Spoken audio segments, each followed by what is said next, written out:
Well, this hour is going to be a great pleasure for me because I'm talking to a brilliant guy who started his own firm, classical entrepreneur, somebody that's been a friend and a client, and that the companies that I've worked with, my entire professional career, have worked with him. And he also happens to be a very great person and somebody you can talk to, and very, very helpful, give me a lot of great advice in my life. And he's now a sponsor of the International Capitalist and the American Entrepreneur Radio Show. So as if that wasn't enough ado, okay. I'd like to welcome Les Dutka of ECHO International. I'm delighted to be here. Les, it's great to have you on the show. And thank you. You and I go back a long way.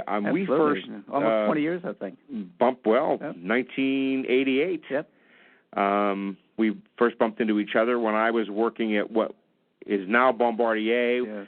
was then Westinghouse Transportation. That's right. And you were doing all of their translation work then, and of course, as a multinational firm, that was a lot of work. Yes, and we're still doing it now for Bombardier. Fantastic. Well, and that's a great example of the kind of firm that you serve. That they have clients all over the world. They have to market all over the world. They do proposals all over the world, right. Manuals and technical manuals. Mm-hmm. I mean, I think the kind of work that you do with ECHO is what really allows companies to have the capability to go global. Right. Because it's one thing to say you want to be a global business, but if all you can do is speak and write and present your information in English, wow, you've already chopped off an enormous right. amount of your market potential.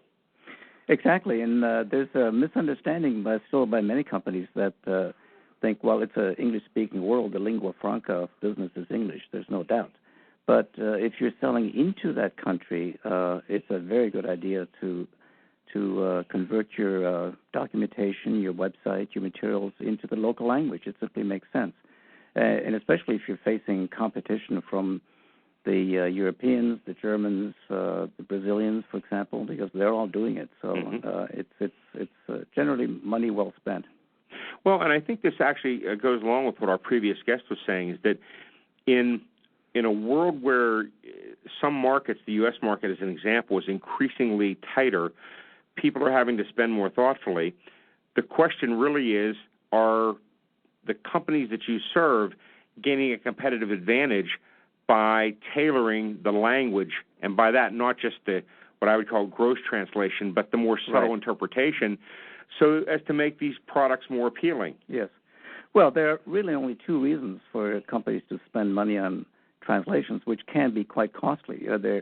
Some large global corporations spend not just millions, but tens of millions of dollars annually on translations, and they wouldn't do so if they didn't feel the competitive need. Mm-hmm. So the translation process is driven by and large by competitive need. It makes you more competitive vis-a-vis your global competitors, and to some extent by requirement and regulation. Selling into the EU, for example, has certain language requirements. But that's actually the smaller of the two. So then the larger push is competitive, I would say. Mm-hmm.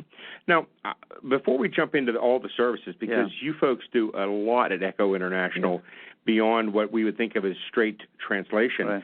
How did you get into this game, and what's your background? Because I think people would be pretty fascinated to know about that. Well, I've been into it a long time, as you can see from my my now white, once brown hair. You've earned all of it too. But I got into it in 1984, and I was actually managing a similar company before that. Came to Pittsburgh in 1978, and at that time, the language services was quite different from today. It was pre-computer, pre-software, pre-internet, and everything was very local. At that time, we actually did really more executive-type language training, and now it's become a small local part. We still do it, but it's a very small local component. But the translation industry back in those days was local. You used local translators, had local clients, and translations were done on IBM's electric typewriter, as I recall, with using lots of whiteout. and were in many cases hand delivered locally. I have probably 500 trips to Monroeville under my belt delivering translations. Sure. Myself. So you would, and the people doing the translation would be physically present. So you'd have to find people or they in would Pittsburgh. Be local, right? Exactly. Or right. maybe not too far away. But then the advent of global business, the internet specifically, computer, PC, and then increasing a number of software tools has totally revolutionized the industry. It's now quite a high-tech industry. It's estimated at 15 to 20 billion globally, and has some big players which are at the 400 million a year revenue level, which would have been unheard of for a translation company. So it's evolved from the ultimate cottage industry to a global high-tech software-driven industry, although the translation still has to be primarily done by humans.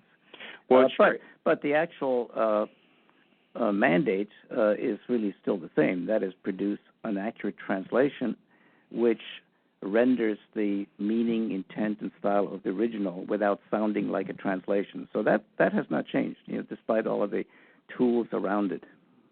Yeah, so they're looking for something more than a word-to-word relationship. Absolutely. Because I think in many more complex environments, particularly if you're dealing with something that's of a non-technical nature, and I'm thinking now in terms of, let's say, advertising content, right. the subtleties of culture and the subtleties of cultural expectations play into that. Obviously, all the advertising slogans that we, let's say here in Pittsburgh, react to take into account the world that we live in here and our common shared experiences.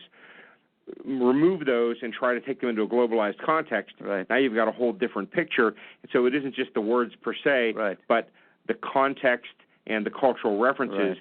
And then a firm like yours has to find a way to craft those so that the outcome is the same, which is a buying behavior or an educating behavior. Right. Yes, and in many cases, a marketing type translation is more difficult than the straight technical one, and there's some misunderstanding about that. But the technical translation is that. I mean, there's usually exact equivalents for the technical terms in Chinese or Russian or German. There's some variance because there's always several terms that could fit. But with as you say, with the more marketing-oriented content, it needs to be thought about and sometimes almost rewritten or transcreated, as the term goes.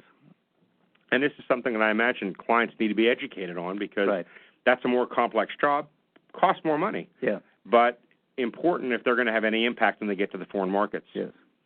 Well, from a marketing standpoint, we and I think all of our competitors, the industry really still has two big challenges.